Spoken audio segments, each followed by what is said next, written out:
Buenas noches tengan todos ustedes, queridos amigos y amigas. Vamos a empezar esta nueva edición de nuestros diálogos tributarios y como siempre ocurre, quiero agradecer especialmente a nuestros amigos del Colegio de Contadores Públicos de la Libertad, cuyo decano es Rubén Saavedra, y también a los miembros del Grupo de Investigación en Derecho Internacional Tributario, cuyo coordinador ejecutivo es Raúl Vázquez, que son quienes nos permiten estar con ustedes esta noche.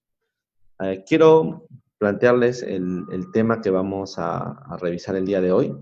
Vamos a explorar lo que corresponde al cumplimiento cooperativo y con mi invitado vamos a ir desgranando de a pocas a qué nos estamos refiriendo y cómo enfrenta el mundo esta nueva perspectiva que resulta sumamente interesante. Hoy tengo como invitado a una persona muy versada en los temas de tributación internacional, además muy competente porque ha trabajado en todos estos asuntos desde la perspectiva de las organizaciones internacionales que han puesto en acción el plan BEPS de la OECD, pero además porque es una estupenda persona, un gran investigador y mejor amigo. Les cuento un poco del invitado de hoy. Él es Ubaldo González de Frutos. Él es un investigador con una enorme trayectoria. Estudió en la Universidad Complutense de Madrid. Estudió también en la Universidad Nacional de Educación a Distancia de España. Y fue inspector de Hacienda por varios años en la Hacienda Española. Luego se graduó de doctor en la Universidad Complutense en Derecho Internacional y en Estudios Legales, y a partir de ese momento ha trabajado en investigaciones. Compartimos una en torno a los temas de robótica y tributación, que dirige nuestro querido amigo Fernando Serrano Antón, que es catedrático en esa universidad, y luego de haber trabajado como auditor en temas de tributación internacional en la Agencia Tributaria de España, o antes creo, después, ahora nos lo contará bien, nos precisará. Ubaldo trabajó durante varios años en el Centro de Asuntos Tributarios de la OECD.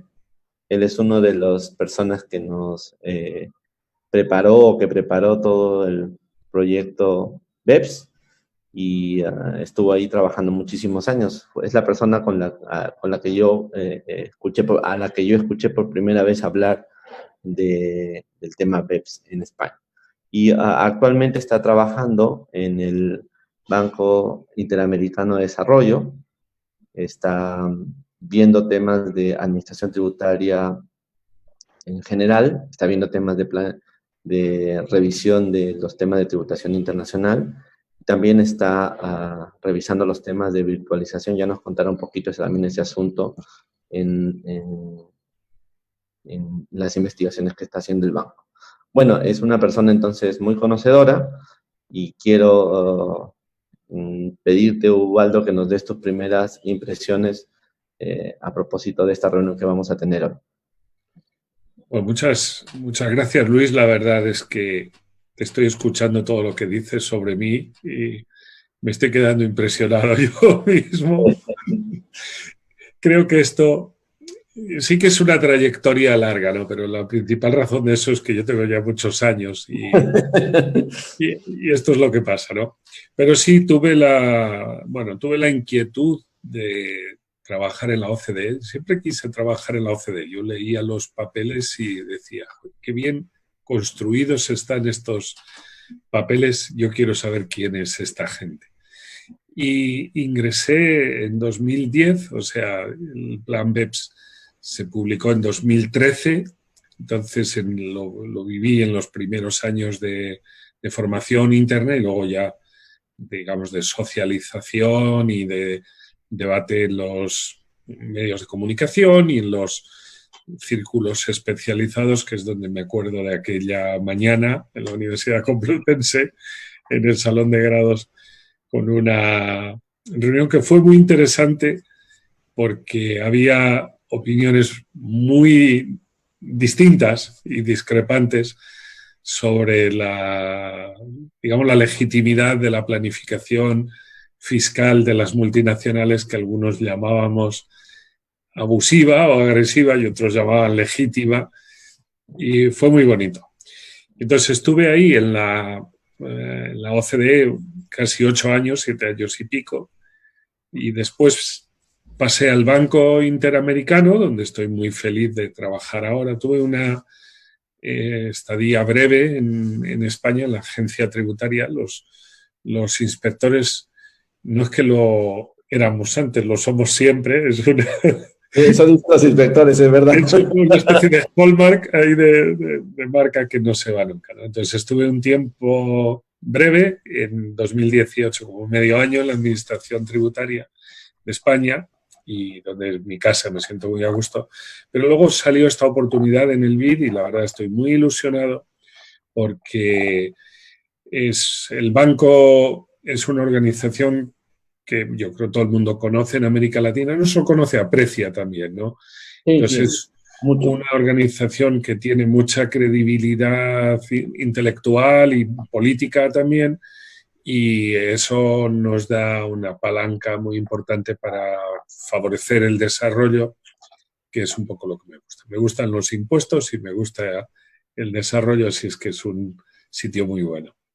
Pues yo antes de empezar con el cumplimiento cooperativo, no quiero dejar de hacerte una pregunta, discúlpame, que no tiene exactamente que ver, pero ¿cuál es tu balance después de tantos años de lo que pasó con BEPS?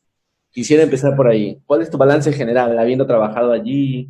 Ya, mira, creíamos que iba a resolver todos los problemas y ha resuelto algunos, pero no los ha resuelto todos. Y esto no es que lo diga yo, lo dice la propia OCDE, que ya en documentos oficiales se hace eco de la crítica.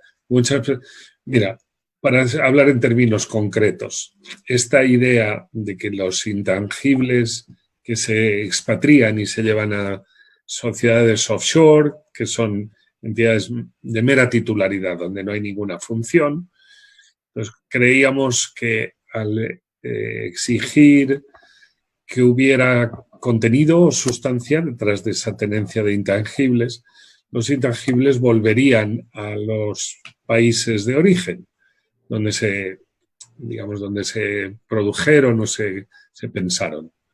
Esto no ocurrió así. Lo que ocurrió fue que las compañías dijeron, que queréis sustancia. Entonces enviaron personal a los lugares que normalmente son islas paradisíacas, donde entonces no les costó encontrar voluntarios, y los intangibles de hecho no retornaron. Lo que sí hubo fue una reubicación de personal clave y atribución de funciones.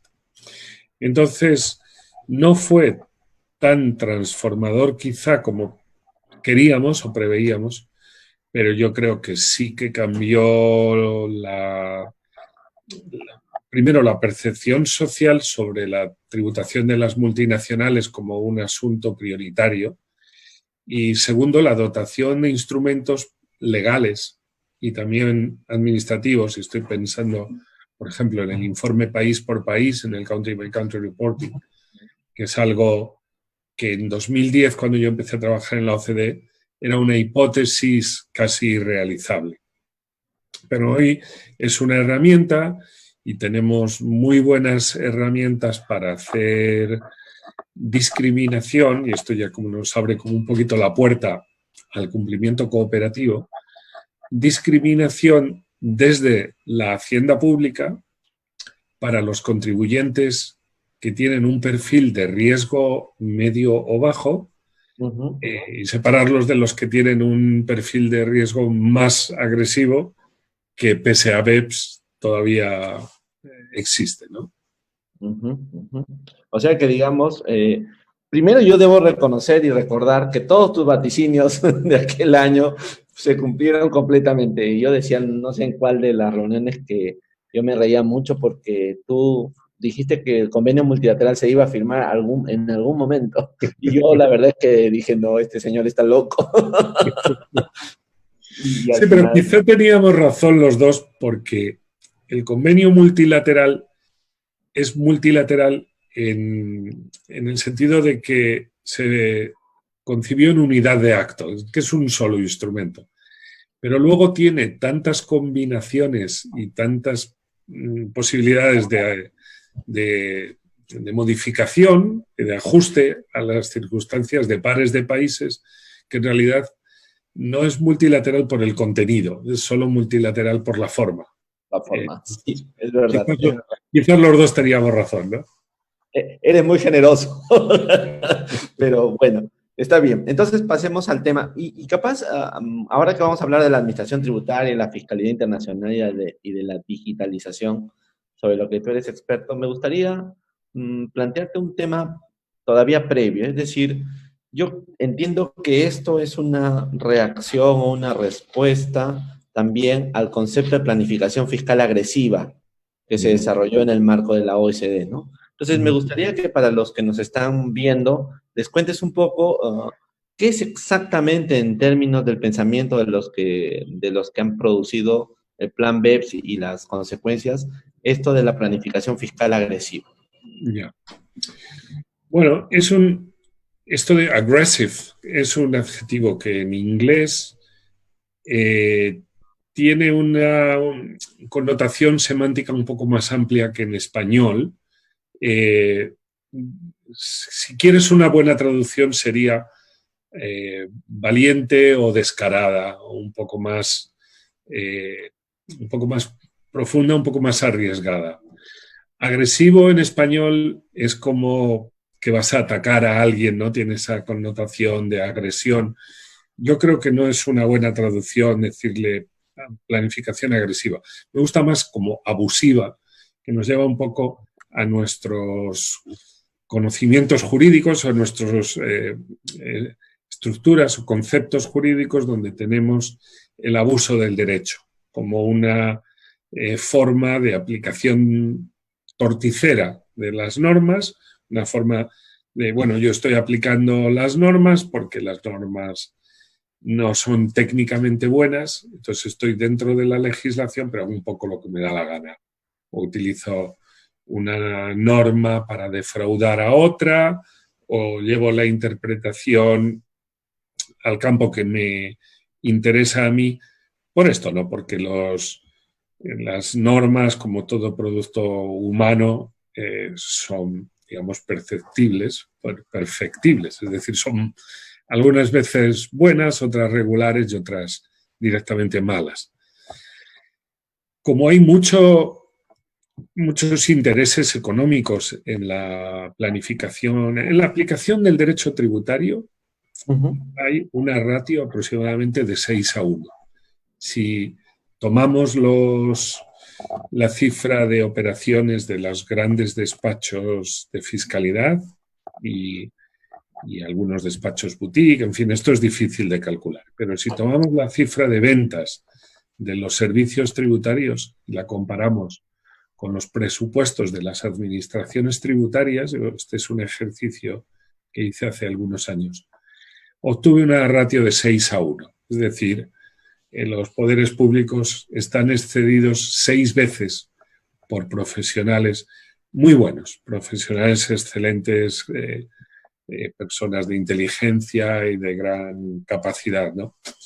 Entonces, esa es un poco también una explicación a este desequilibrio. Hay muchos intereses económicos y mucho talento trabajando para crear modelos de cumplimiento que sin traspasar la frontera de lo legal, el texto de la ley, dan un resultado que no es el que quería el legislador. Los que somos juristas y servidores públicos estamos muy conformes con estos términos. Decimos abuso del derecho, espíritu de la ley y todo esto. Pero, desde el otro lado, los empresarios y los intermediarios fiscales también dicen, no me diga usted el espíritu de la ley, porque eso quién lo sabe. Entonces dígame usted lo que dice la ley y si no es buena, cámbiela. Pero mientras haya esta ley yo la aplico. Entonces es un campo donde nos hemos movido los fiscalistas desde tiempos iba a decir de los romanos, de antes, ¿no? Desde que existen impuestos. Pues las normas han tenido esta interpretación y las posibilidades de jugar con ello, ¿no? Mira, piensa solamente. Muy interesante lo que vas contando. Esto nos permite ir entonces al tema que creo que vamos a disfrutar los dos hoy día. ¿Qué es esto de cumplimiento cooperativo, querido amigo?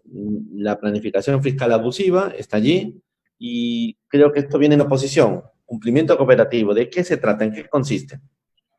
Es una idea muy interesante en la cual básicamente el contribuyente y la administración tributaria dejan de darse la espalda y dejan de tener una posición adversativa, una posición de opuestos, y empiezan a trabajar juntos para tener un resultado que a los dos satisfaga. Entonces, necesitamos, por un lado, empresas que tengan una aversión al riesgo, una cierta aversión al riesgo, empresas que no quieran tomar posiciones extremas.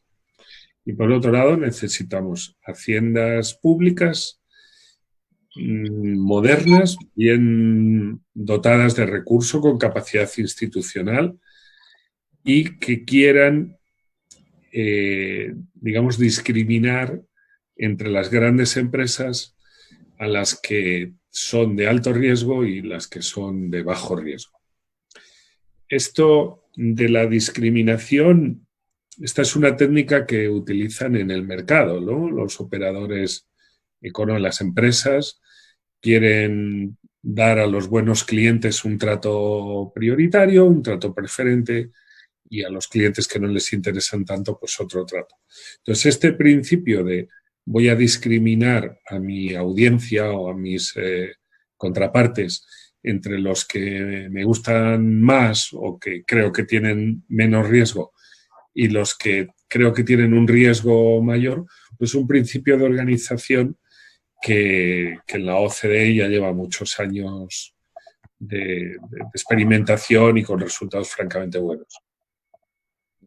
O sea, partimos de dos supuestos. Empresas que quieran colaborar, que quieren asumir menos riesgo, y administraciones tributarias que empiezan a enfocar su labor en torno a ese nivel de riesgo y va clasificando a las empresas. Así es. Y una pregunta, ¿esto ya está formalizado a nivel legal o reglamentario en varios países? Sí. ¿Todavía es una idea de soft law, digamos así? Mira, esto lo inventaron los holandeses. Los holandeses fueron los primeros que se lanzaron con un producto que le llamaban Horizontal Monitoring, monitoreo horizontal, que era una expresión muy potente porque al decir monitoreo ya no es un control tributario intensivo como una auditoría. Un monitoreo es más bien un seguimiento a distancia. Te estoy siguiendo, pero no es un seguimiento intrusivo. Y al decir horizontal, ya da la idea de que no es la hacienda pública cayendo sobre el contribuyente, sino que las dos entidades se colocan al mismo nivel, ¿no? Pues los holandeses son un pueblo muy interesante y su hacienda pública es muy peculiar, ¿no? Yo creo que tus oyentes estarán familiarizados con los Países Bajos como un centro de, bueno, quizás es el país que tiene más convenios bilaterales y está especializado en tener entidades que canalizan rentas y todas estas cosas. Entonces, la hacienda pública holandesa tiene una orientación un poco distinta de la que tenemos en España o que prevalece en América Latina, donde yo creo que está más arraigada esta idea del contribuyente como alguien sospechoso y alguien que hay que controlar y que por principio me va a defraudar. Esto, perdón si nos están escuchando, esto es simplificar mucho las cosas, pero creo que es bastante honesto decir que esta es una idea que está un poco arraigada en nuestra cultura. En cambio, los holandeses no tienen ese prejuicio tan arraigado y entonces inventaron esta idea de monitoreo horizontal y le daban a las empresas que querían entrar en ese acuerdo, ellos lo hacían con contratos, firmaban un pacto, la Hacienda Pública y el contribuyente, hasta en eso son distintos, porque Sí, sí, muy distintos. en derecho civil o en derecho, nuestro derecho romano, ¿no? de ascendencia francesa, no puede firmar un contrato un administrador, ¿no? Ellos sí hacían un convenio por el cual la empresa se comprometía a tener una conducta fiscal de bajo riesgo y la Hacienda Pública, a cambio, se comprometía a darle seguridad jurídica temprana a la empresa. Entonces, a partir de este experimento de los holandeses, que apareció en el año 2009 o algo así, o los últimos años de la década del 2000, hace apenas 12 años. Se popularizó bastante, lo tiene el Reino Unido, lo tienen los Estados Unidos, en España existe, en Francia existe, también en Italia. Los australianos son, o quizás el país que más avanzado está en este tema. Y existen muchas otras partes del mundo también. Pero para responder a tu pregunta, si esto se formaliza o no, cada país lo hace en la forma que más le conviene, ¿no? Yo creo que en nuestros regímenes de derecho continental es más típico que haya una normativa general, que se cree un órgano para administrar todo esto y que se den las condiciones como una norma de validez universal, ¿no? Para todo el que quiera jugar. Digamos, depende mucho la cobertura legal del modelo de derecho que tenga la sociedad y de la cultura de la propia administración, ¿no es cierto? Correcto. Pensaba yo, si en América Latina pusiéramos una regla como esta, ¿cuánto rápidamente los órganos administradores de tributos se pondrían en este enfoque, ¿no? No lo sé, no lo sé. Bueno, yo creo que esto es algo que tenemos que hacer en América Latina. Hay experiencias ya, no es nuevo, pero pienso que es un buen invento y que como tal debemos beneficiarnos de esta idea, ¿no? Mira, las grandes multinacionales son globales y las empresas que tenemos en América, grandes multinacionales, van a agradecer que exista esto si lo tienen en su país de origen. Una serie de multinacionales que su casa matriz está trabajando con la Hacienda Pública en este régimen, pues le gustaría tener esta relación de cumplimiento cooperativo en todos los países donde esté. Yo creo que eso le da ventajas a la administración y al administrado. Ahora hay que superar algunos problemas de institucionalidad, hay que tener normas, hay que tener estudios y luego también hay que tener un cambio cultural que consiste en abrir las puertas del despacho de los administradores tributarios a la sociedad en general, a las empresas en particular, para resolver sus dudas y para crear una relación de cooperación. Entonces, esto seguro que durante la conversación vamos a ir profundizando un poco en qué invierte uno y qué obtiene a cambio y qué invierte uno y qué obtiene en retorno también a otra parte, ¿no? Las dos partes de la relación. Digamos, y entremos ahí justamente. ¿Cuáles serían brevemente, más o menos, los grandes beneficios para la administración tributaria, y así en macro? Ya, mira, para la administración tributaria, Sí.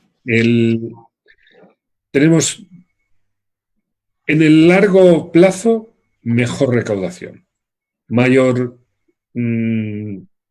dinero para el tesoro público, derivado de una relación donde el cumplimiento voluntario es mayor.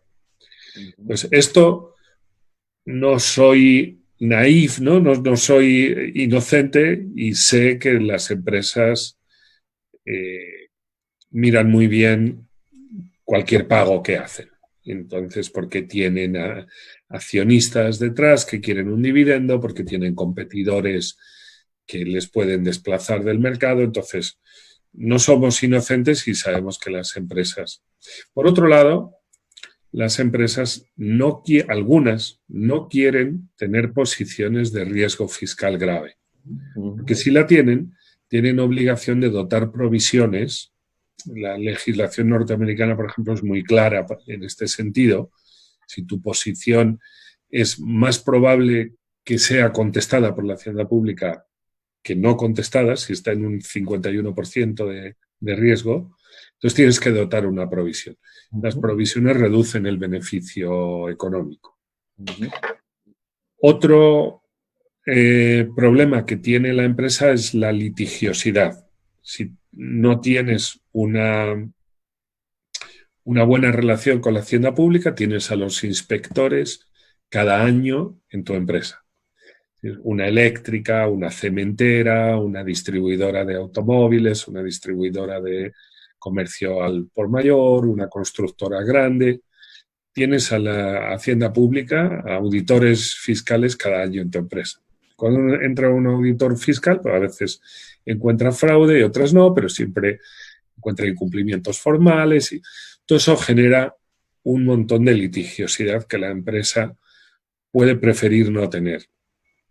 Y luego hay un componente que es la reputación, donde hay también un cierto riesgo reputacional y las empresas pues prefieren muchas veces no incurrir en este riesgo.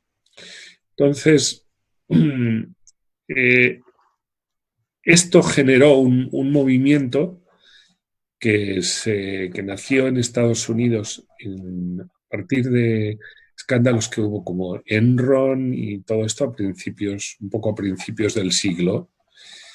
Y ahí le preguntaban al CEO, ¿no? al Chief Executive Officer, decía, mira, ¿por qué esta empresa Enron tenía 500 filiales en paraísos fiscales? Y pues el tipo decía, no, yo de esto no sé nada. Esto a quien tienen que preguntar es al director financiero y yo de esto no sé nada, yo soy el Chief Executive Officer. Entonces, como se vieron que estos riesgos eran muy importantes, nació un movimiento que le llamaban Tax in the Boardroom, los impuestos en el comité, en el directorio. Y se dio la ley Sarbanes-Oxley en Estados Unidos que dijo, no, las empresas tienen que tener ¿cómo le llaman en inglés? Bueno, tienen que tener vigilancia, ¿no? una gobernanza fiscal y el CEO tiene que firmar que existen esos mecanismos de gobernanza fiscal y que están auditados. Entonces, para evitar eso de que por desconocimiento de los órganos superiores se pueda alegar que esto es un tema técnico. No, usted, no es un tema técnico, es un tema importante. Entonces, en algunos países, insisto, en Estados Unidos, es obligatorio que el máximo responsable de la empresa certifique cuáles son los riesgos tributarios de la empresa, certifique que la empresa tiene un sistema de gestión de riesgos y que ese sistema funciona. Insisto, todo esto porque desde el punto de vista de la gran empresa, y no es lo mismo que de la pequeña, el pequeño empresario que sisa un peso a la hacienda pública, se pone en su bolsillo. La gran empresa no, la gran empresa tiene los socios por un lado, por otro los managers, es una gestión profesionalizada y muchos de estos managers dicen, mira, yo en impuestos, mi política es no quiero sorpresas. Si eso nos cuesta un poco más, soy feliz de pagarlo, pago un seguro de no litigiosidad y con eso mi vida es mejor. Si además de eso la hacienda pública me ofrece mejores servicios porque estoy en una relación de cumplimiento cooperativo, mejor todavía. Entonces, ¿qué servicios son esos? Pues mira, voy a hacer una inversión en Perú. Y entonces quiero saber si esto que voy a invertir va a constituir establecimiento permanente o no. Entonces, si no tengo una relación de cumplimiento cooperativo, puedo formular una consulta. ¿Quién sabe cuándo me la van a contestar? ¿Va a ser vinculante? ¿No va a ser vinculante? No. Si usted está en una relación de cumplimiento cooperativo, nosotros nos comprometemos a darle una valoración inmediata. Bueno, inmediata, quiero decir, en un par de semanas o en un par de meses, de cuál es su riesgo fiscal y nos vamos además a comprometer a esa posición. Entonces, este tipo de seguridad jurídica es muy buena para los negocios porque permite planificar a largo plazo. En grandes inversiones, tú no vas a mirar tu retorno en un año o dos, vas a mirar tu retorno en 8, 10, 15, a veces 20 años. Y para eso necesitas seguridad jurídica. Entonces, este es el principal dividendo de... Creo que Interesantísimo, muy interesante. lo compras. Sí, ya me lo compré, ya lo compré. Mañana voy a salir con mi polo. Me gustaría preguntarte sobre la predicción de la recaudación a efectos presupuestarios. Sí. ¿Cuánto ayuda a eso este modelo? Ah, qué buena pregunta. No sé si existen estudios. Sí que existen, ¿cómo decirlo? Como ideas preconcebidas de que bueno, esta es la doctrina de la administración tributaria, ¿no? Usted fomente el cumplimiento voluntario. O sea, es mejor la zanahoria que el palo. Tiene que tener el palo porque si no nadie le va a hacer caso. Pero donde está realmente la plata no es en apretar más con auditorías a los contribuyentes que auditamos, sino en que a los que no auditamos nos ingresen más, ¿no? Entonces, esta idea de que el cumplimiento cooperativo va a fomentar el cumplimiento voluntario y a través de ahí mayor recaudación en la caja, pues no deja de ser bueno, no sé cómo decirlo, un silogismo o un desideratum, pero que yo sepa, o yo no soy consciente de ningún estudio que lo haya cuantificado. Esto. Sí que existe evidencia, como dicen, circunstancial, ¿no? O sea, hay mira, esto es una idea del cumplimiento cooperativo que ha evolucionado, ha tenido dos fases. En la primera, esto es muy interesante cómo nació. Nació con una reunión del Foro de Administración Tributaria, que es donde se sientan los directores de agencias tributarias de 55 economías del mundo, es la OCDE, más 10 o 12 países más. Y ahí dijeron, vamos a mirar el papel de los intermediarios fiscales, porque estos son los malos, no son el lado de la oferta del incumplimiento tributario, ¿no? El gran problema. Pensaron que iban a solucionar el problema del incumplimiento tributario o de la planificación fiscal agresiva metiendo en cintura a los asesores fiscales, pero los asesores fiscales dijeron, pero a mí qué me dice, oiga, yo ejerzo mi profesión y aplico las leyes, si a usted no le gusta el resultado, cambie la ley.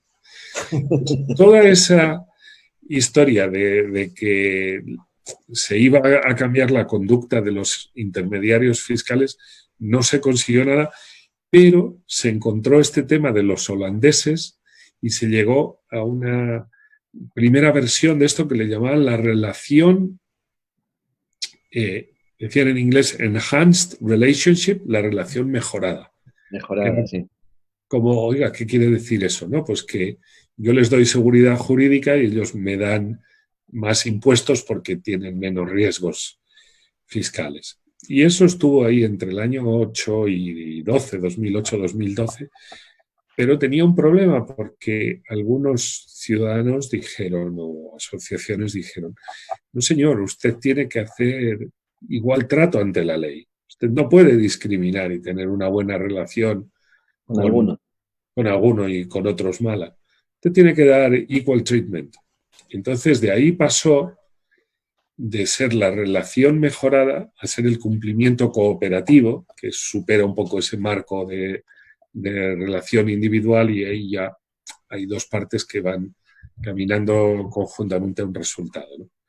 Y eso, la verdad, fue un avance también. Hay que era por lo que te hablaba de esto, hay un trabajo que se llama, así se puede bajar de la web de la OCDE, que se llama Cumplimiento Cooperativo, un marco conceptual, ¿no? Sí. En inglés le dice framework, un marco conceptual, y ahí tienes dentro del texto recuadros de lo que se estima que se ha ganado en recaudación por algunas administraciones.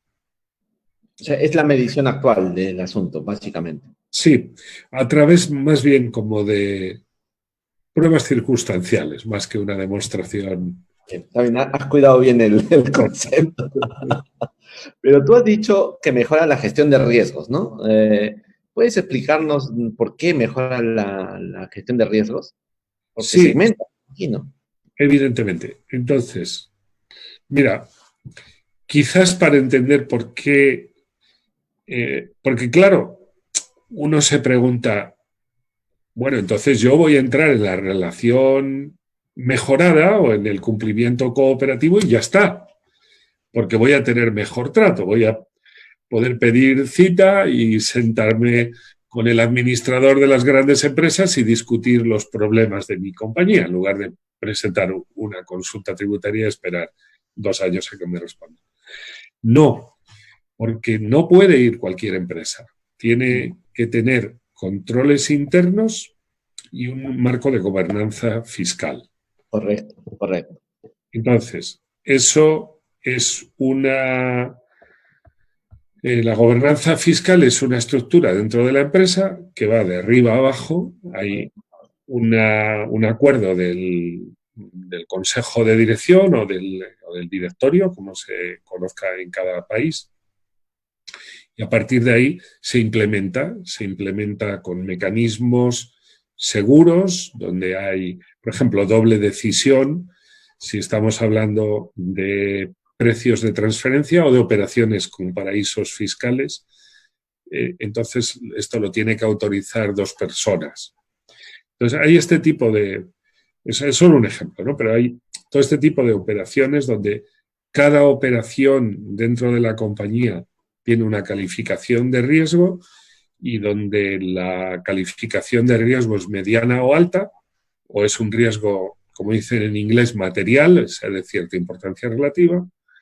Entonces eso se escala a una autoridad superior, a un gerente de nivel superior. Y con toda esa gestión de los riesgos fiscales se hace un informe. Ese informe va a través del director financiero o del director de impuestos arriba de la compañía.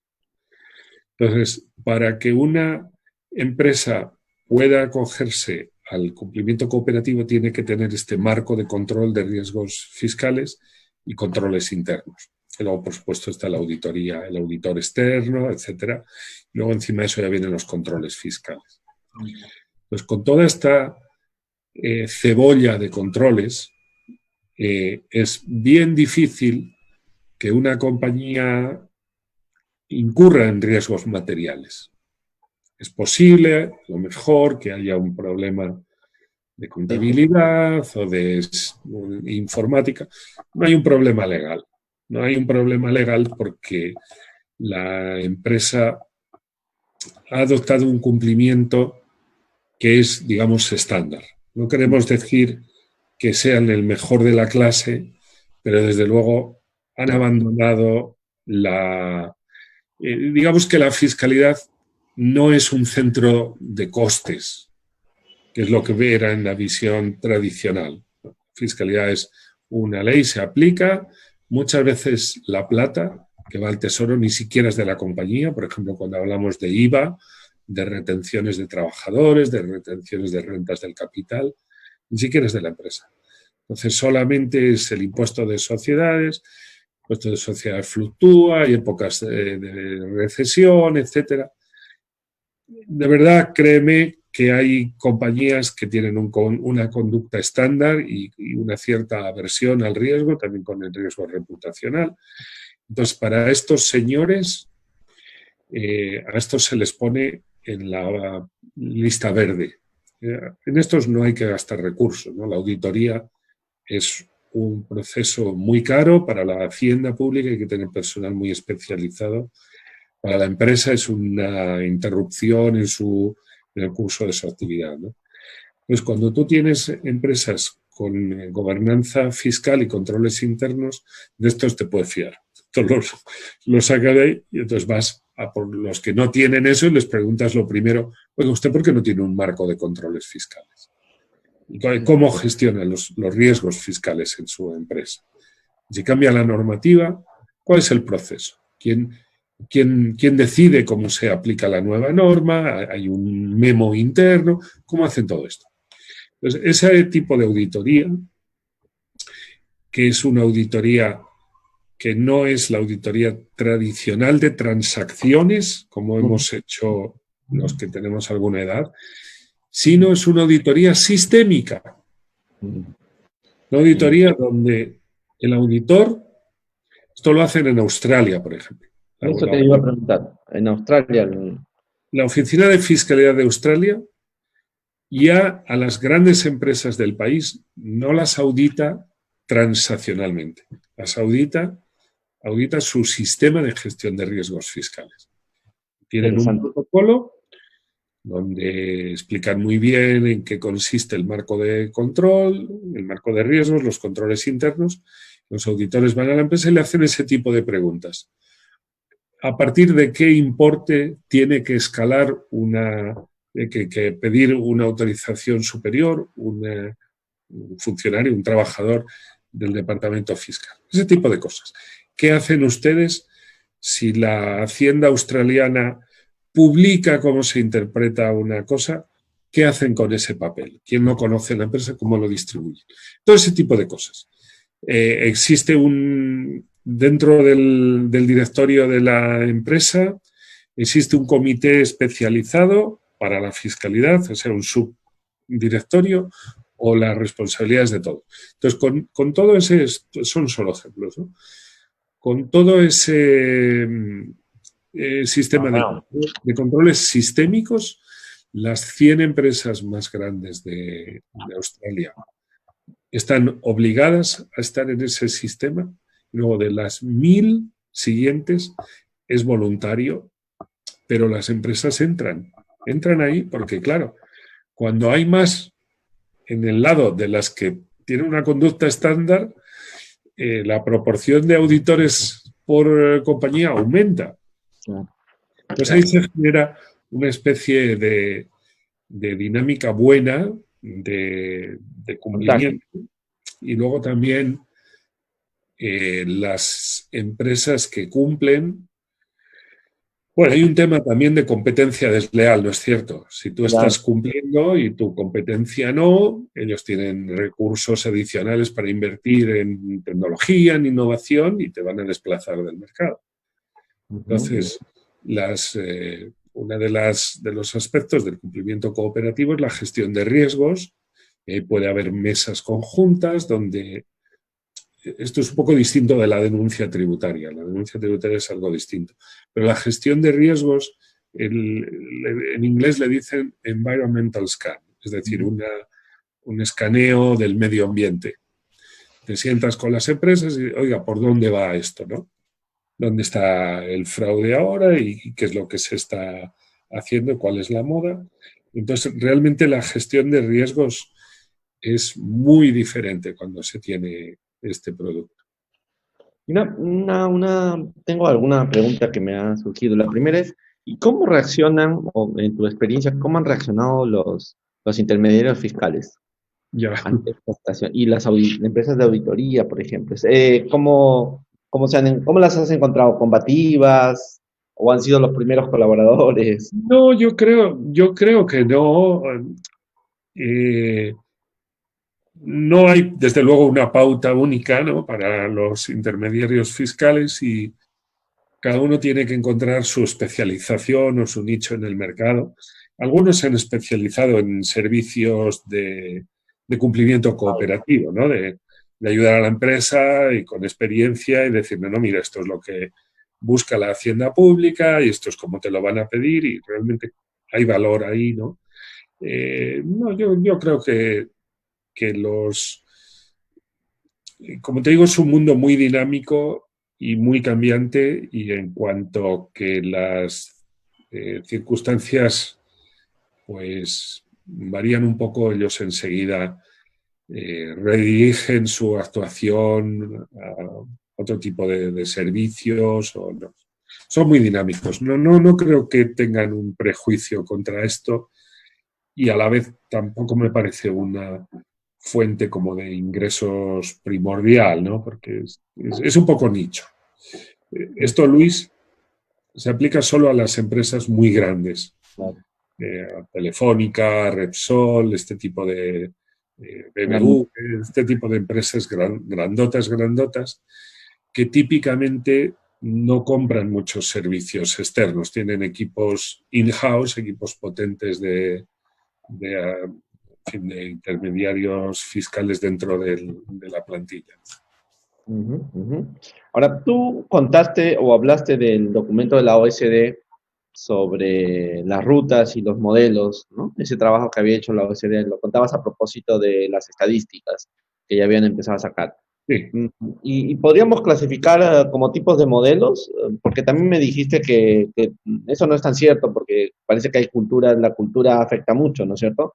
La situación, pero ¿te arriesgarías a poner algún tipo de dos, tres modelos, pensando en nuestros países, como decir, por dónde van, por dónde irían las propias empresas a promover estos tipos de cumplimientos cooperativos? mira, creo que cada país tiene que encontrar su equilibrio, su punto de equilibrio activo. Y además estoy seguro de que la forma de encontrarlo no es reuniéndose los burócratas, sino hablando con las grandes empresas, creando una mesa para decir, bueno, de los problemas que tenemos en nuestro país, ¿cuáles se podrían arreglar con cumplimiento cooperativo? Ujú. ¿Y cuáles son los riesgos? Que también hay riesgos. También hay, pues, uno de los riesgos que más se ha puesto así como, en teoría, ¿no?, es la colusión. Es en el momento en que Correcto. abres las puertas de la administración tributaria a las empresas, ya parece que el siguiente paso es corrupción, ¿no? Entonces, eso se puede solucionar porque hay que tener personal con una formación específica, con unos estándares de conducta altos y seleccionarlo, ¿no? Pero claro que no se improvisa de un día para otro. Pero creo que en nuestro marco cultural y jurídico, me parece que el modelo es más de tipo normativo, de tipo, esta es una modalidad de aplicación del sistema tributario que tiene los requisitos siguientes, ABCDE, y por tanto usted, si cumple esto, solicita adherirse y hay un acto administrativo por el cual se adhiere, ¿no? Esta es un poco, yo creo, la forma más próxima, menos extraña a nuestra cultura de aplicarlo, ¿no? Los convenios, los contratos y tal, me parece que están un poco lejos de Ujú, nuestro ujú. modelo.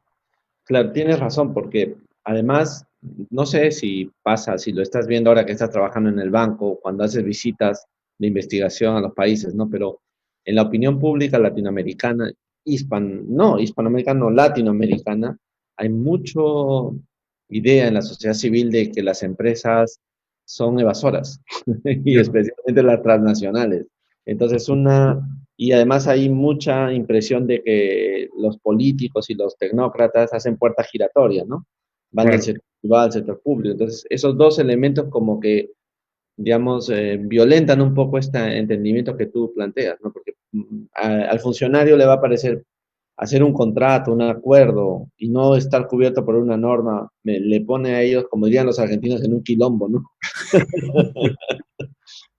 Digo yo, por claro. eso tienes No, razón. no, soy muy consciente de eso, pero mi planteamiento ahí es que no podemos ser derrotistas ni conformistas, tenemos que buscar algo mejor.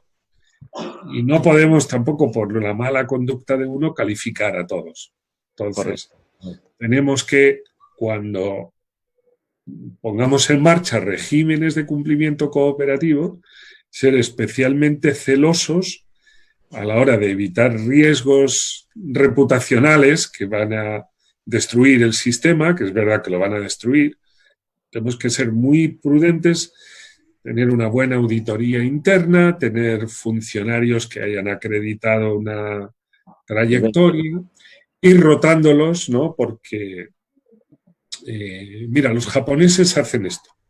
Los japoneses cada 3 años cambian de posición a todo el mundo. Es como las sillas musicales, ¿no? Cada 3 años ponen a todo el mundo a girar y cada uno cae en un sitio distinto, ¿no? Siempre hay sistemas para corregir esta conducta que es tan humana, ¿no? De sacar beneficio personal, derivarlo del beneficio colectivo, ¿no? Pero que exista eso no nos puede parar, no es razón suficiente. Además, recuerda que tú conmigo tienes mucho crédito, o sea que yo lo A que ver estás lo que diciendo, dura. ya verás tú que lo que estás diciendo ahorita en unos años se va a convertir en la realidad completa. Entonces, Ojalá que esa capacidad de predecir el futuro que sí. yo la he vivido. Qué bien me Entonces, quieres, Luis. no, pero lo digo en serio. Cualquier gran empresa podría adherirse, o sea, cualquier transnacional de las grandes que quiera cumplir con las formas que ha establecido el Estado, o no. ¿Cómo Claro, consigues la voluntad de que quiere colaborar? en cuanto tenga esa voluntad de colaborar y un sistema robusto de controles internos, puede adherirse, debería adherirse. Y las empresas, mira, yo en 2018, en ese medio año que estuve en la agencia tributaria, vi esto de cerca. Vi una experiencia piloto de la OCDE para dar seguridad jurídica a las multinacionales y encima esto era desde varios ángulos, con 5 o 6 países donde había filiales importantes. Ahí nos sentábamos auditores fiscales de varios países y hablábamos con la compañía diciéndole, mire, en nuestra opinión, porque ahora ya toda esa información está en el informe país por país, y inmediatamente una persona con la formación adecuada en apenas una mañana de estudiar el country by country reporting le puede decir, oye, usted tiene un centro de distribución en un territorio que está calificado como paraíso fiscal y tiene X empleados y tanta cifra de facturación y ahí no pagan impuestos. Pues aquí tiene usted un riesgo, explíqueme cómo es esto. Y lo interesante es que con el country by country reporting se puede hacer esa radiografía con una forma o con un proceso relativamente eficiente, ¿no? Con pocos recursos. Pero luego la empresa te va a decir, mire usted, esa, esa oficina o esa empresa resulta que la tengo porque compré, nos fusionamos con una empresa más chiquitita que tenía eso ahí y llevo 4 años intentando desmontar esa estructura, pero no he podido por un problema legal o por un problema de responsabilidad, liability, lo que sea. Entonces, ese diálogo es muy interesante, muy instructivo, porque primero la compañía comprende mejor la posición de la hacienda pública, pero los inspectores o los auditores aprendemos también en inglés dicen commercial awareness, es como entender los negocios. Nosotros sabemos de derecho tributario y de contabilidad, no sabemos mucho de distribución o de fabricación o de industrias extractivas. Pues a través de ese proceso de análisis de los riesgos en un entorno colaborativo, se pueden ver muchas cosas y de ahí se puede decidir si auditas a la compañía, si le haces una auditoría general o si vas solamente a mirar, por ejemplo, sus arreglos financieros, si es que tiene un centro financiero en Luxemburgo o en, qué sé yo, ya, no lo sé.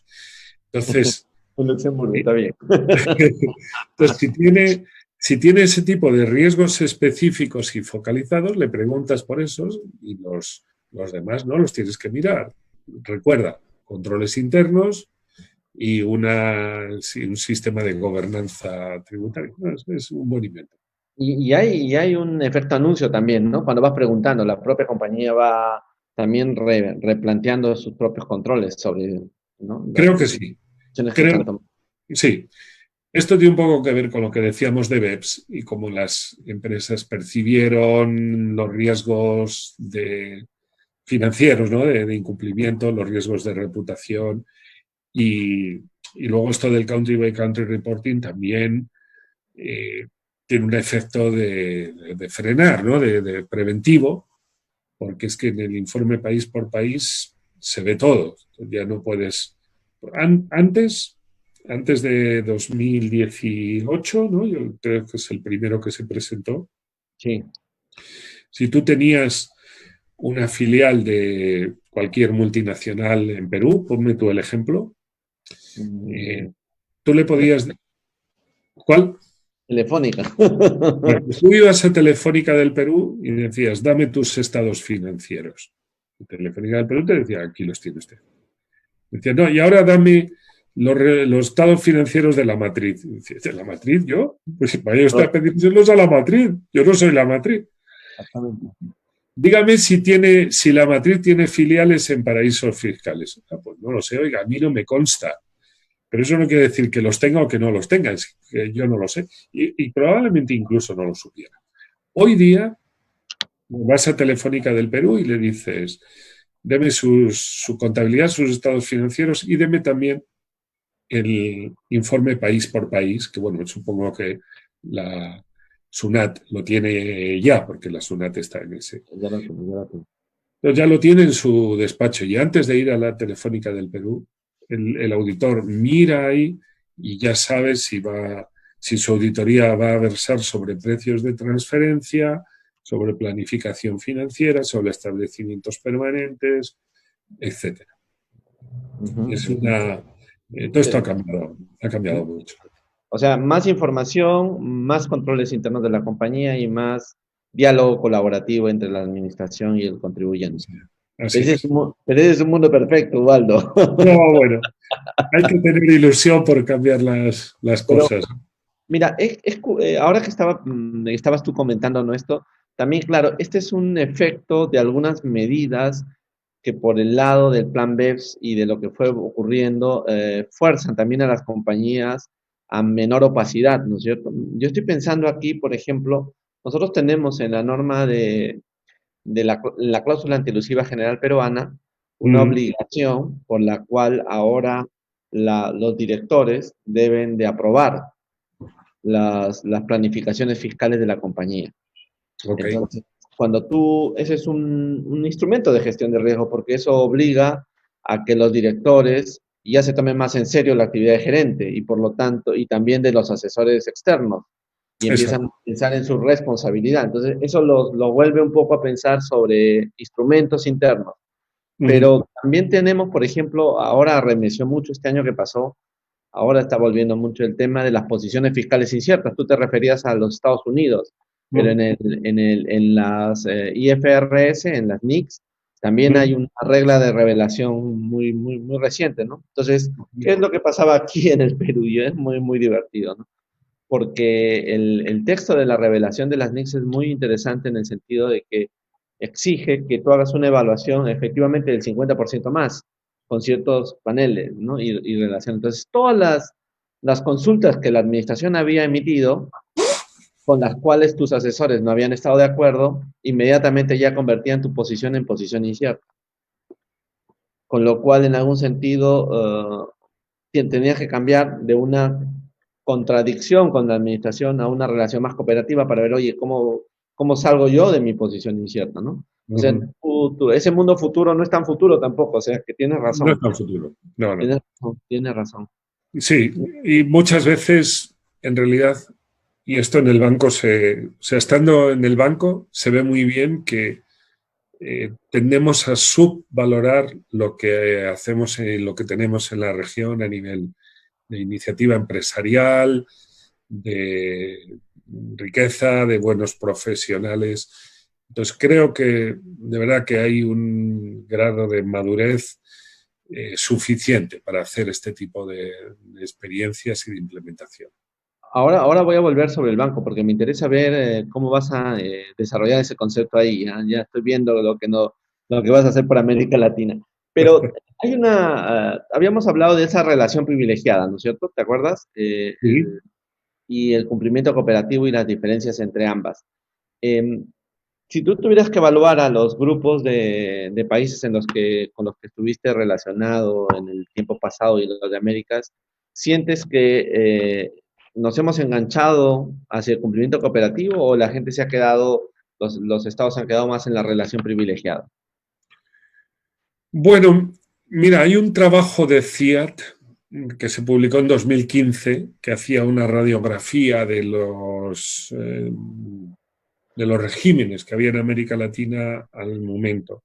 Yo creo que ese trabajo no se ha actualizado, no se ha vuelto a revisar, entonces, o quizás sí, yo no lo he visto, pero creo que sería un buen momento de echarle un vistazo a todo esto y de mirar a la relación cooperativa, si quieres, hasta con una visión regional, no ya nacional, Sí, sí, eso no, pensaba. regional, porque ya hay empresas multinacionales regionales que se van a beneficiar de esto también, y una corriente de buenas prácticas entre administraciones, donde los peruanos vamos o vais a aprender de los vecinos o de Paraguay o de Colombia o de Bolivia, en fin. Va a haber este intercambio de buenas prácticas que además con todos los países o casi todos que ya son miembros de la Convención Multilateral de Asistencia Mutua Tributaria, se pueden hacer esos intercambios, se puede hablar de riesgos, se puede convocar una reunión de 4 o 5 países de la Alianza del Pacífico, por ejemplo, y decir, ¿cómo gestionan ustedes los riesgos de la extracción minera? Ustedes los peruanos que tienen tanta experiencia en eso, y ahora los hermanos ecuatorianos están empezando a tener una actividad minera con empresas de mayor dimensión, ¿no? Se puede hacer ese tipo de experiencias, de sentarse los auditores, incluso intercambiar información, si son autoridades competentes. Estos son los riesgos, esto es lo que se hace. Entonces, hay muchas posibilidades de aprovechar estos resortes para que la empresa multinacional pues tenga una contribución más amplia, mayor compromiso con las comunidades donde vive, ¿no? Donde está desarrollando sus tareas, que esto al final, la relación cooperativa es una forma de la responsabilidad social corporativa. Eso estaba pensando, exactamente, Exacto. exactamente. Ese tipo de entidades que están valorizando no ya solo la corriente financiera, sino también su presencia en la sociedad, su impacto en las comunidades, en el equilibrio, digamos, en la equidad, en el género, las minorías, todo ese dividendo social y ahora también con el dividendo ecológico, que es muy importante.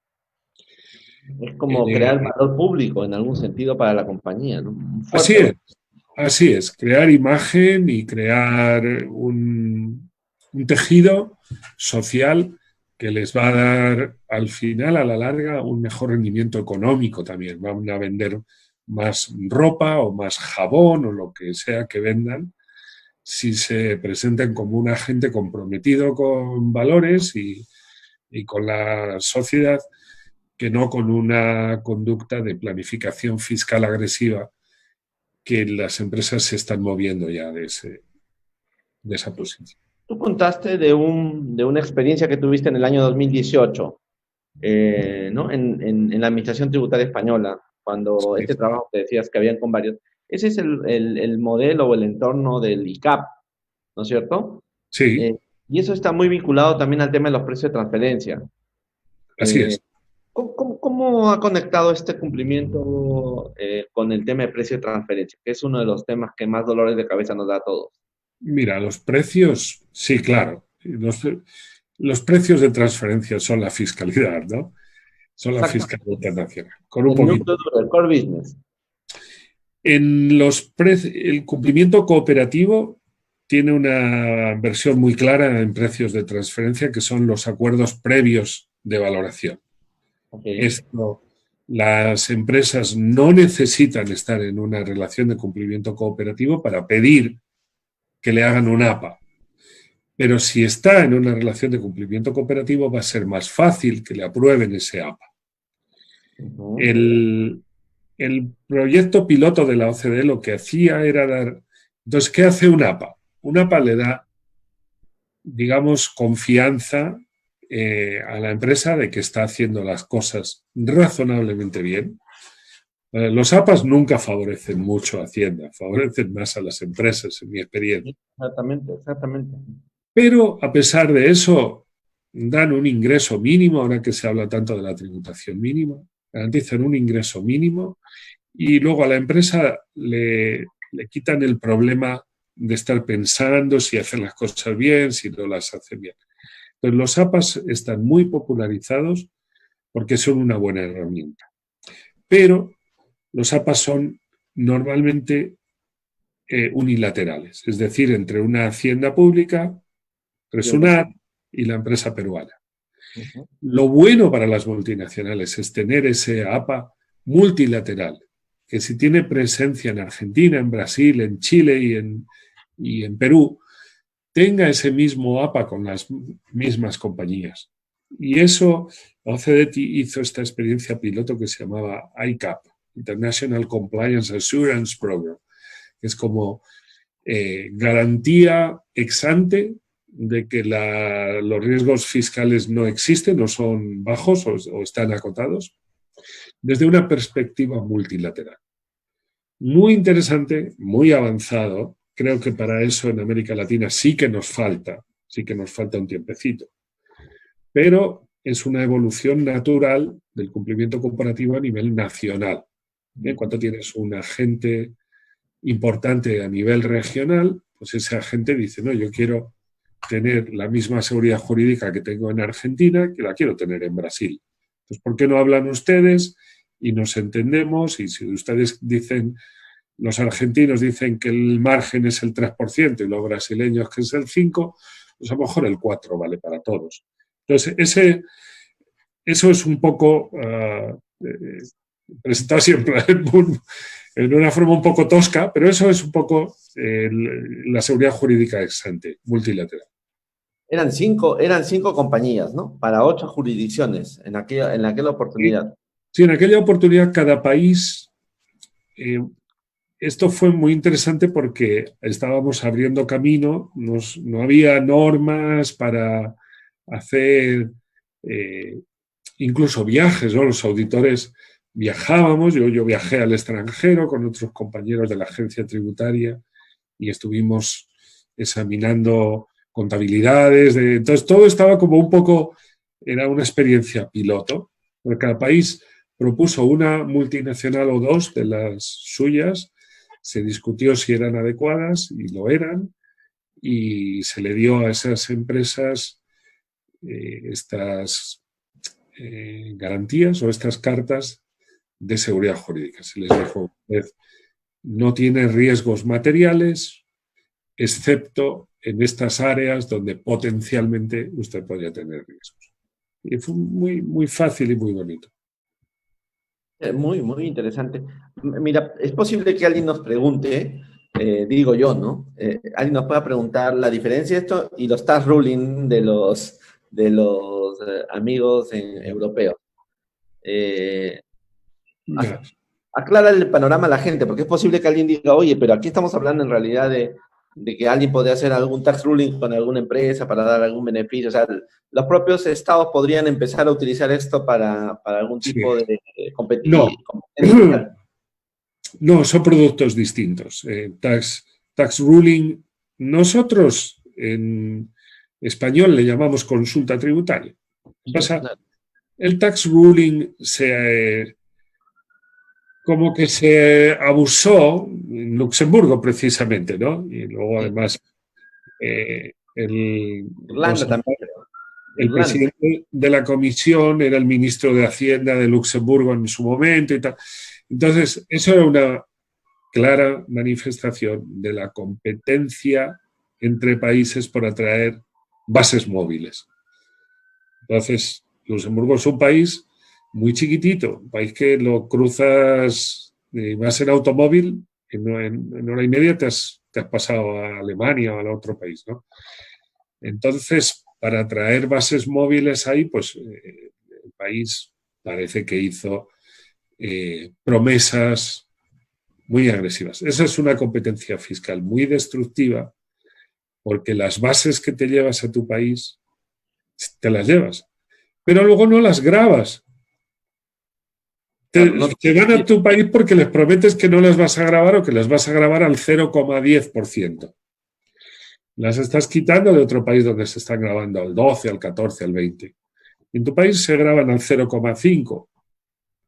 Entonces, ese tipo de prácticas que se denunciaron, que fue una vergüenza, y yo creo que hoy día están, bueno, no es que crea, es que hay obligación de transparencia y un mecanismo acción 5 debes, un mecanismo multilateral por el cual, si yo doy un ruling en Perú que potencialmente va a significar un riesgo para Chile, le tengo que decir a Chile, oye, estoy dando este ruling, que lo sepas. Entonces, ese mecanismo con la transparencia de rulings, yo creo que se ha acabado.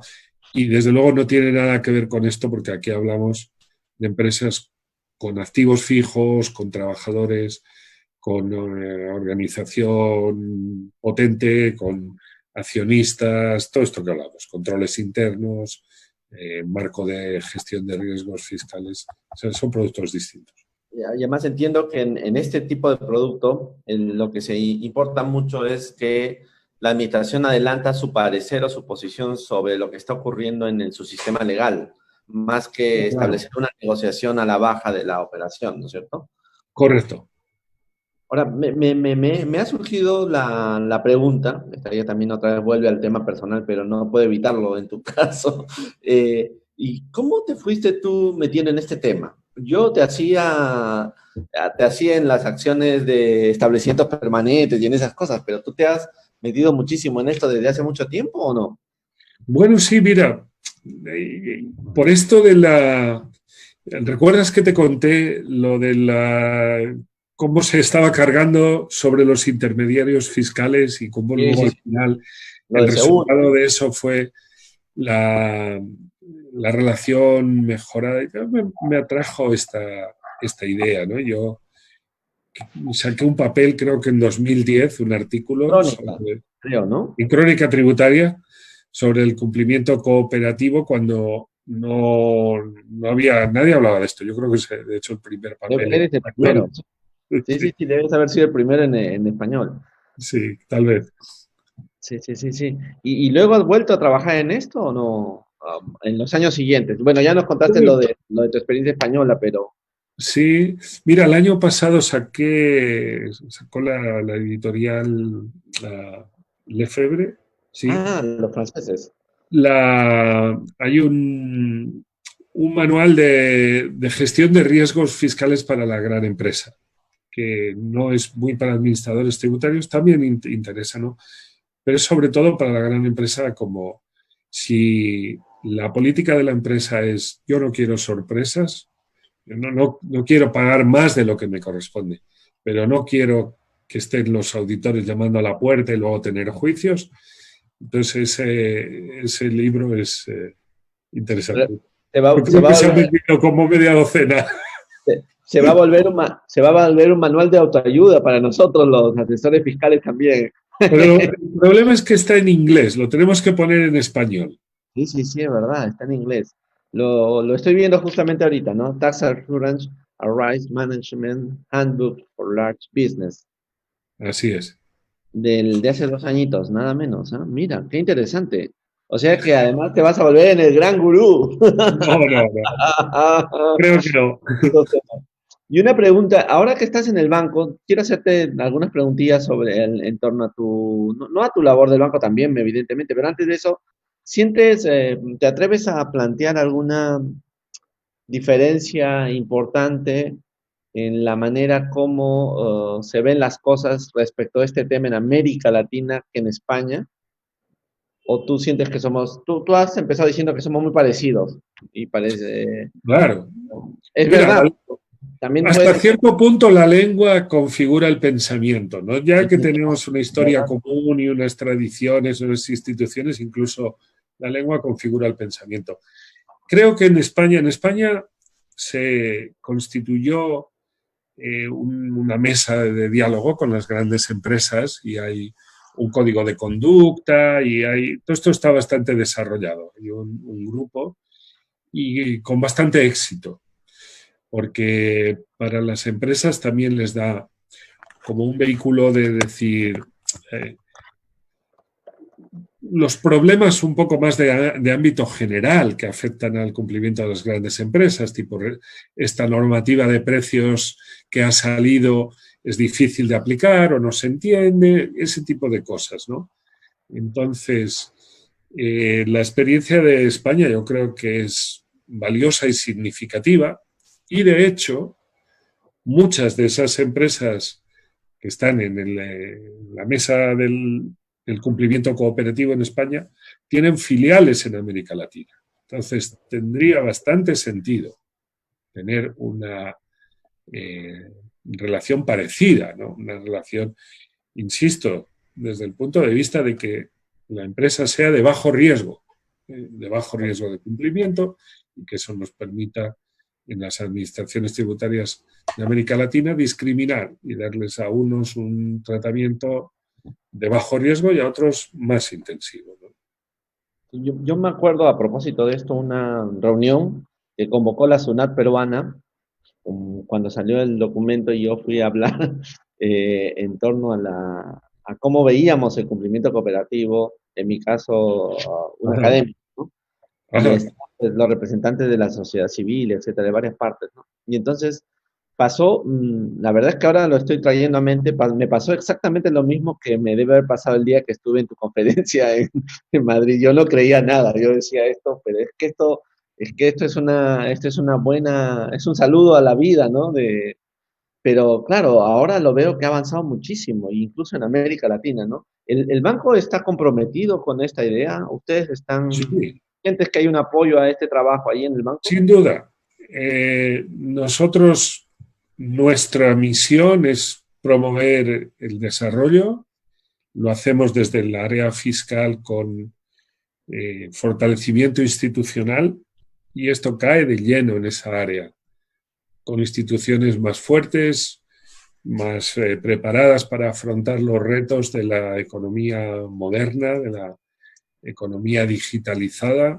No te olvides que cuando salió todo este asunto del monitoreo horizontal, apenas estaba el boom de Internet lanzándose. Hoy día Oh. todo esto es mucho más importante y mucho más también abstracto y complejo, ¿no? Entonces yo creo que sí, desde el banco consúltennos y hablemos, haremos Tenemos una discusión para ver las posibilidades de hacer un proyecto piloto, un estudio en el país para ver cuáles son las falencias que podemos solventar, cuáles son los riesgos también, como discutíamos antes, y no, estaremos encantados de ayudarles. Pues a mí me parece una idea interesantísima como para plantearla, ¿no? Ahora vamos a cambiar de gobierno el próximo año, así que es posible que los nuevos gobiernos empiecen a pensar en esta idea, Bueno, porque es una idea muy interesante, ¿no? Y visto que tú estás ahora de personal de planta ya definitivamente en el banco. sí, bueno, definitivamente de momento. Bueno, definitivamente en América Latina es sí, más que en este momento. Y me gustaría ir terminando, oye, se nos ha pasado un montón el tiempo, ya casi estamos al borde. Esto de la digitalización en el IVA, tú lo ves más cerca que la digitalización del impuesto a la renta, ¿no? Los brasileños han avanzado mucho en esto, si tengo clara la idea o no, o estoy percibiendo mal el asunto. Si quieres, te emplazo a que otro día hablemos del IVA digital.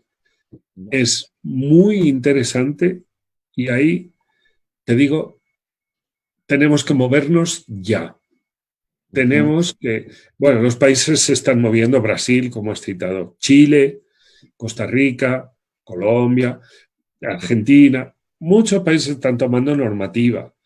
Lo que no estamos viendo es una dimensión regional, una vez más, en esto, ¿no? Entonces, desde el banco tenemos un acuerdo con la OCDE, con el Banco Mundial y con el CIAT para producir un toolkit, esto los ingleses dicen como la caja de herramientas, ¿no? Yo creo que se describe mejor como un manual para grabar los consumos del IVA transfronterizo, ¿no? Del IVA, cuando decimos el IVA digital es la cuota de Netflix, pero es también el paquete que me llega por Amazon y es uno por Mercado Libre. Entonces, estamos trabajando contra el reloj para sacar antes de diciembre un manual con ayuda, con instrumentos de ayuda para legislación, para no perder recaudación por esto. Estamos entre el 7 o el 10% del comercio en este tema. Entonces, puede haber miles de millones de dólares en juego. Y con la pandemia y la crisis fiscal que todos los países tienen, tenemos que movernos y movernos rápido, capturar esos ingresos y a la vez proteger el comercio tradicional, porque si tiene costes de producción superiores, como los tiene, ¿no? La tiendecita de barrio. Sí, claro. Y además tiene que pagar los tributos, y en cambio una empresa grande que da el servicio desde fuera no los paga, pues estamos alterando la competitividad de las empresas locales y pequeñas, ¿no? Pero es de suma importancia que, que este problema o este tema del IVA digital lo solucionemos, porque como te digo, estamos trabajando sobre ello y yo creo que si quieres otro día, quedamos. Ya tomé nota, así que te voy a empezar a buscar para dentro de muy poco. Pero Y además hablamos del IVA digital. quiero consultar a la bola del futuro, o sea, a Ubaldo sobre el No, no, futuro. no. Esto del futuro no. Esto es en 2021. Ya, eso voy, a eso voy. ¿Tú ves pronto un acuerdo hispanoamericano, latinoamericano sobre este asunto del IVA digital? No, bueno, ¿Lo ves? sobre el IVA digital, Ah, mira, no, no. hay un sí, pero más no solo latinoamericano o hispanoamericano, sino mundial, ¿no? Hay un foro de IVA que lo auspicia la OCDE, que se Sí, llama Foro Mundial de IVA, y hay sí, como 170 países ahí. Y estos son los que han aprobado, eh, digamos, directrices o lineamientos, como se claro. dice en América Latina, ¿no? Para eh, la gestión del IVA en el mundo de lo digital, el rol de las plataformas de mercado multifacéticas a la hora de recaudar el IVA. E incluso están trabajando ahora sobre ya la economía colaborativa, tipo Claro. Sí, sí, los sí. ciclistas de Globo, los conductores de Uber, todo esto, ¿no? Pues hay un mundo ahí muy Pero, interesante, pero eso lo muy vamos a tener que dejar para mi emplazamiento siguiente. para otro Pero día. Sí, sí, pero ya ahora sí termino completamente con dos últimas cosas. La primera es, no me resisto a pedirte tu opinión sobre el impuesto a la renta en BEPS 2.0 y la situación de Estados Unidos. Yo quiero que me des tu, así brevemente, ya sé que vamos a volver sobre eso en otro momento, te voy a invitar, pero quiero tu opinión. No, bueno, lo que ¿Cómo te ha hay, afectado a ti? no, lo que hay público sobre eso es que Estados Unidos como que se levantó de la mesa, ¿no? Entonces, eh, ahí la regla es la unanimidad.